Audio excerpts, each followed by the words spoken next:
All right. We're going to talk about March Madness. March Madness is coming on us. Building Men has traditionally had March Madness basketball clinics and tournaments and lock-ins for the last 17 years, and we like to keep it going. So today I just want to give you a little overview on what we do. Trust that I will come and help you plan. All of the information will be in the folders, and we can transform your Building Men program into a 1 week, 2 week, or more March Madness tournament. So this is how we go. Number one, I try to get as many Building Men guys in there as I can. So I take the kids from the after school program. I get permission to bring them down and to do a tournament.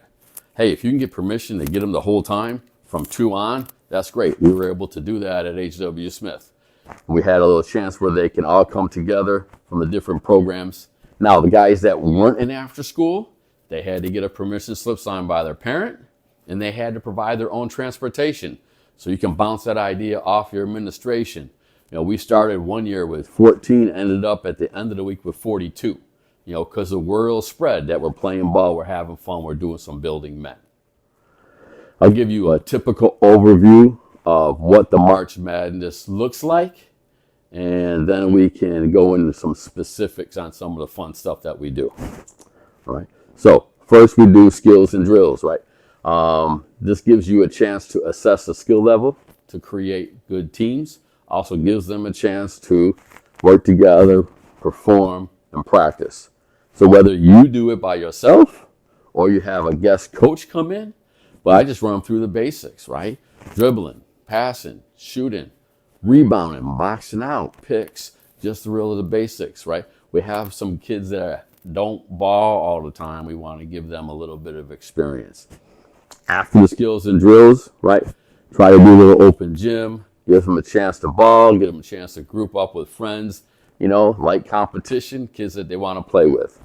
Okay. Number one. Number two, right? Bring in a coach.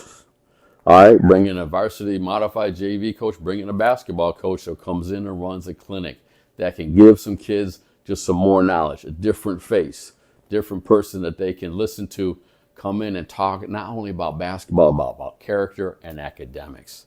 Now remember, you know, create that culture. If someone new walks into the gym, have these boys know that they need to go up, shake their hands, and introduce themselves. Right? When the coach is down presenting, make sure that, hey, they're sitting down in slant, they're sitting up, leaning forward, locked in, and nodding, tracking, right? Give them the attention. Right? After they're done, it's great to clap, and I encourage that. But I also want the boys to go up and thank them in person, shake their hand, and say thank you. All right?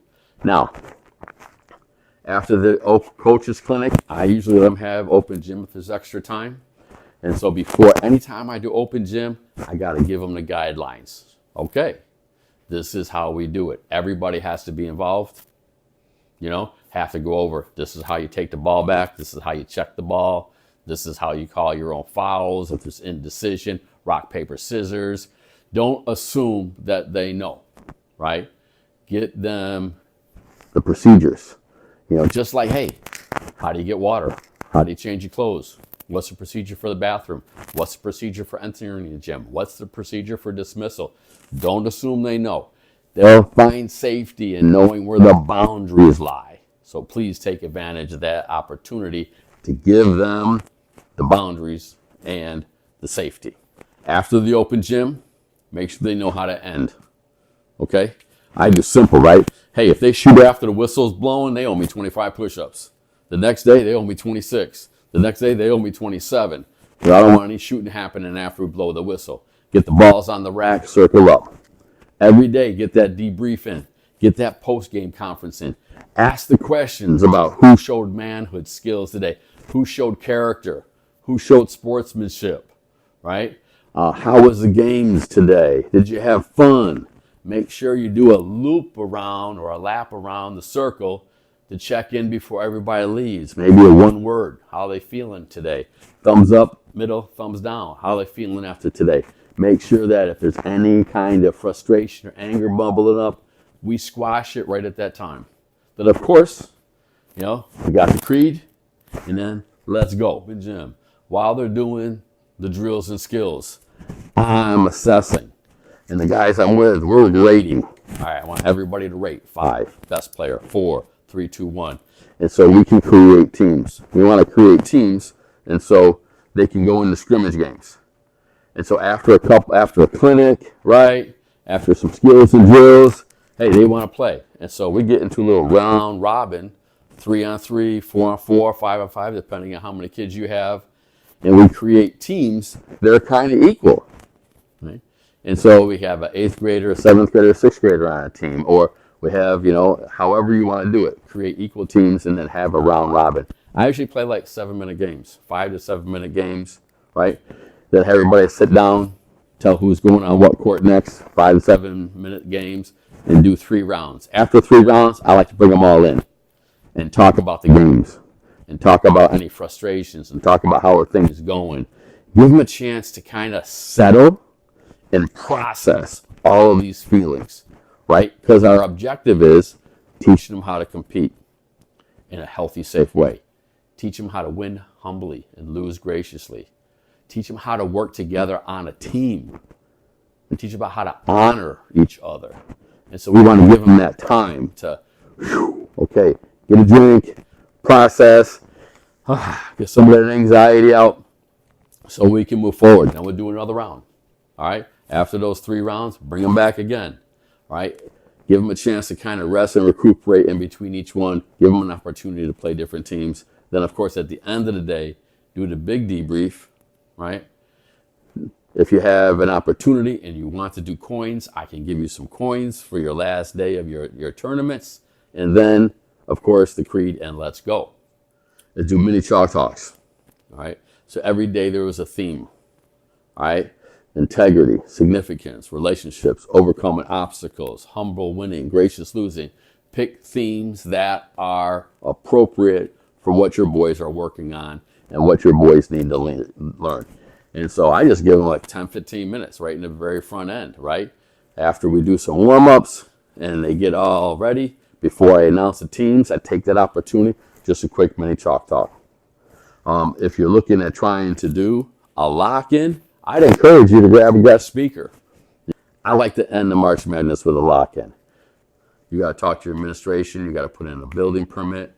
You got to have the parents sign an extra permission slip and get them to understand that they have to get their kids home. And so first thing I do is I have them all meet in the middle of the floor and I say, this is the agenda, because they want to know what to expect. I'll give them the procedures for water, for dismissal, for where to put your stuff, for dinner, all those procedures. And then I try to have just open gym where they get to play for a little bit after rock, paper, scissors while I'm preparing the food for dinner. Have a speaker come in, have the speaker speak, either before dinner or after dinner. We'll help you out with all the dinner food if you want. And then I give them a chance to do a little bit of open gym afterwards. There's some special things that we try to do, right? We try to do a 3-point contest. We've done that before. We've played horse. Sometimes I open up half the gym for speedball because I got some soccer players, and speedball is a combination of flicker ball, basketball, and soccer, and it's a good way to get more kids involved. And so you're just trying to keep everybody active, off the phone, and engaged. I personally like to end our lock-in day with a little dodgeball, using the foam balls so nobody gets hurt, right? All right. Love you guys. Thank you for all you do, and let's go.